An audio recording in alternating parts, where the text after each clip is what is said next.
رسمياً، الكشف عن موعد بناء ونهاية أشغال ملعب الدار البيضاء الكبير أكبر ملعب في العالم وفي التفاصيل.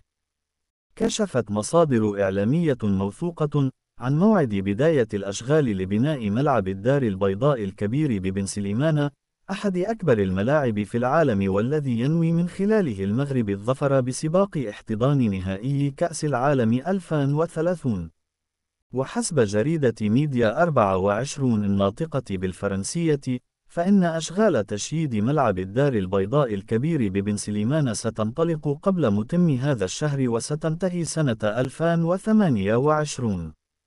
جدير بالذكر، ملعب بن سليمان ستفوق سعته 115.000 مقعد، مما سيجعله أكبر ملعب لكرة القدم في العالم، كما أنه سيكون قبلة عالمية لجميع الرياضيين في القارات الخمس.